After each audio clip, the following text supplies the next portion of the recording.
Welcome students, তোমরা দেখছো SDE class. আজ হচ্ছে অবরোধ যুক্তির দ্বিতীয় অধ্যায় বচন। এই বচন সম্পর্কে প্রথম ক্লাস। এই প্রথম ক্লাসে আমি আলোচনা করতে চলেছি বচন বলতে কী বোঝো, বচনের সম্বন্ধ অনুসারে শ্রেণীবিভাগ, নিরপেক্ষ বচন বলতে কী বোঝো, নিরপেক্ষ বচনের আদর্শ অংশগুলি কী কী, এবং গুণ ও পরিমাণ অনুসারে নিরপেক্ষ বচনের শ্রেণীবিভাগ। বচন বলতে কী বোঝায়? দেখো, খুব সহজ কথা হচ্ছে যে সমস্ত বাক্য নিয়ে যুক্তি গঠিত হয়, একটা যুক্তির মধ্যে যে বাক্যগুলো থাকে, যাকে তোমরা এর আগের চ্যাপ্টারে জেনেছো, আশ্রয় বাক্য, সিদ্ধান্ত, এই যে বাক্যগুলো, এই বাক্যগুলো লজিকের ভাষায় বা যুক্তিবিজ্ঞানের ভাষায় বলা হচ্ছে বচন। এখন এটা হচ্ছে বচনের সাধারণ অর্থ। বচনের একটা সংজ্ঞা দেওয়া হয়েছে। বচনের সংজ্ঞায় বলা হচ্ছে অবধারণের ভাষায় প্রকাশিত রূপে দুটি পদের মধ্যে সম্বন্ধের স্বীকৃতি বা অস্বীকৃতি, যা সত্য বা মিথ্যা হতে পারে, তাকে বচন বলে। অর্থাৎ অবধারণের ভাষায় প্রকাশিত রূপই হচ্ছে বচন। এখন অবধারণ কি? অবধারণ হচ্ছে এক প্রকার মানসিক প্রক্রিয়া, না মনে মনে দুটি বিষয়ের ধারণার মধ্যে তুলনা করে তাদের মধ্যেকার সম্বন্ধের স্বীকার বা অস্বীকার করাকে অবধারণ বলে। যেমন দার্শনিক সম্পর্কে আমাদের ধারণা মনে আছে, জ্ঞান সম্পর্কে আমাদের ধারণা মনে আছে। এই যে দুটি ধারণা, এই দুটি ধারণা যখন আমরা মনে মনে তুলনা করে তাদের মধ্যে সম্বন্ধকে স্বীকার করি, তখন সেটা হচ্ছে অবধারণ। স্বীকার করার পর যখন সেটা আমরা প্রকাশ করি, ভাষায় লিখি অথবা বলি যে সকল দার্শনিক হয় জ্ঞানী ব্যক্তি, তখন সেটি হয়ে যাচ্ছে বচন। এই হচ্ছে অবধারণের ভাষায় প্রকাশিত রূপকে বচন বলে। এখন বচন মাত্রই বাক্য, কিন্তু সব বাক্যই বচন নয়। কেবলমাত্র ঘোষক বাক্য বা বর্ণনামূলক বাক্য বা বিবৃতিমূলক বাক্য, যাকে অ্যাসার্টিভ সেন্টেন্স বলা হয়, সেই বাক্যই হচ্ছে বচন হয়ে থাকে। অন্যান্য বাক্য বচন হয় না।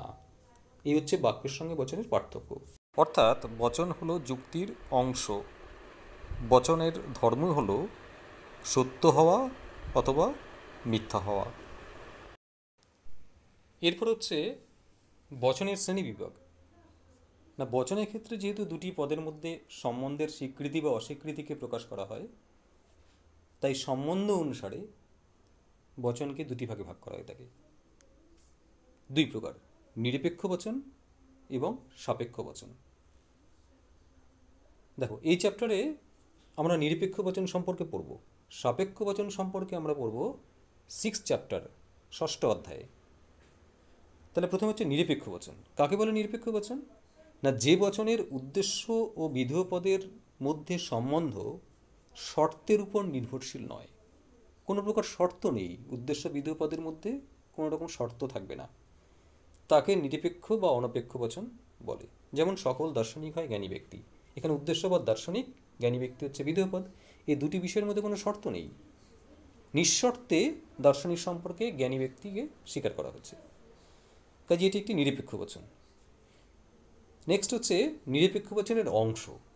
একটা আদর্শ নিরপেক্ষ বচন 4টি অংশ নিয়ে গঠিত হয়ে থাকে। একটা নিরপেক্ষ বচনকে বিশ্লেষণ করলে আমরা 4টি অংশ পাই। কী কী 4টি অংশ?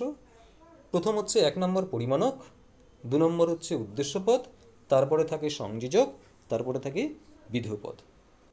উদ্দেশ্যপদ কাকে বলে? দেখো, উদ্দেশ্যপদ হচ্ছে বচনে যার সম্পর্কে কিছু বলা হয়, তাকে বলা হচ্ছে উদ্দেশ্যপদ। বিধেয় পদ কাকে বলে? না, বিধেয় পদের সংজ্ঞা হচ্ছে বচনে উদ্দেশ্যপদ সম্পর্কে যা বলা হয় সেটি হচ্ছে বিধেয় পদ। আর সংযোজক কাকে বলে? সংযোজক হচ্ছে উদ্দেশ্যপদ ও বিধেয় পদের মধ্যে সম্বন্ধ স্থাপন করে যে শব্দটি, তাকে বলে সংযোজক। আর পরিমাণক কাকে বলে? পরিমাণক হচ্ছে বচনে উদ্দেশ্যপদের পরিমাণ নির্ধারণ করে যে শব্দের দ্বারা, তাকে বলা হয় পরিমাণক। যেমন উপরের যে বচনটি রয়েছে, সকল দার্শনিক হয় জ্ঞানী ব্যক্তি, এখানে সকল এই শব্দটা হচ্ছে পরিমাণক, দার্শনিক এই শব্দটা হচ্ছে উদ্দেশ্যপদ, হয় এই শব্দটি হচ্ছে সংযোজক, এবং জ্ঞানী ব্যক্তি এই শব্দটি হচ্ছে বিধেয় পদ। নেক্সট হচ্ছে নিরপেক্ষ বচনের শ্রেণীবিভাগ, যাকে অ্যারিস্টটলকৃত চতুর্বর্গ পরিকল্পনা বলা হয়। দেখো, নিরপেক্ষ বচনের শ্রেণীবিভাগ করা হয় গুণের দিক থেকে এবং পরিমাণের দিক থেকে। গুণ অনুসারে নিরপেক্ষ বচন দুই প্রকার: সদর্থক বচন এবং নঙর্থক বচন। কাকে বলে সদর্থক বচন? না, যে বচনে উদ্দেশ্যপদ সম্পর্কে বিধেয়টি স্বীকার করা হয় তাকে সদর্থক বচন বলে। যেমন সকল দার্শনিক হয় জ্ঞানী ব্যক্তি। এখানে হয় শব্দটি রয়েছে উদ্দেশ্য ও বিধেয় পদের মাঝখানে, অর্থাৎ হয় থাকার জন্য উদ্দেশ্য সম্পর্কে বিধেয়টি স্বীকার বোঝাচ্ছে, তাই এটি সদর্থক বচন। নঙর্থক বচন কাকে বলে? যে বচনে উদ্দেশ্যপদ সম্পর্কে বিধেয়টি অস্বীকার করা হয় তাকে নঙর্থক বচন বলে।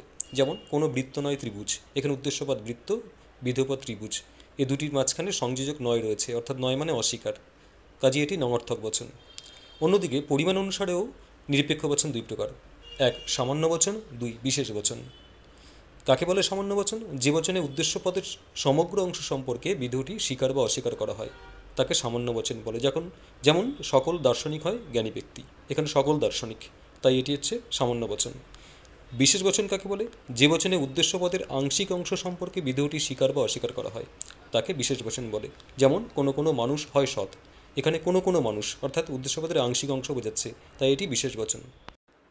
এখন গুণ ও পরিমাণের সংযুক্তির ভিত্তিতে নিরপেক্ষ বচনকে যুক্তিবিদ অ্যারিস্টটল চারটি ভাগে ভাগ করেছেন। নাম্বার 1 হচ্ছে সামান্য সদর্থক বচন, যাকে তিনি এ বচন দ্বারা চিহ্নিত করেছেন। কাকে বলে? না, যে বচনে উদ্দেশ্য পদের সমগ্র অংশ সম্পর্কে বিধেয়টি স্বীকার করা হয়, যেমন সকল দার্শনিক হয় জ্ঞানী ব্যক্তি, এটি এ বচন। নাম্বার 2 সামান্য নঙর্থক বচন, বা তিনি ই বচন নামে চিহ্নিত করেছেন, যে বচনে উদ্দেশ্য পদের সমগ্র অংশ সম্পর্কে বিধেয়টি অস্বীকার করা হয়, যেমন কোনো বৃত্ত নয় ত্রিভুজ, এটি হচ্ছে ই বচন। নাম্বার 3 হচ্ছে বিশেষ সদর্থক বচন বা আই বচন। কাকে বলে? না, যে বচনে উদ্দেশ্য পদের আংশিক অংশ সম্পর্কে বিধেয়কে স্বীকার করা হয়, যেমন কোনো কোনো মানুষ হয় সৎ, এটি হচ্ছে বিশেষ সদর্থক বচন বা আই বচন।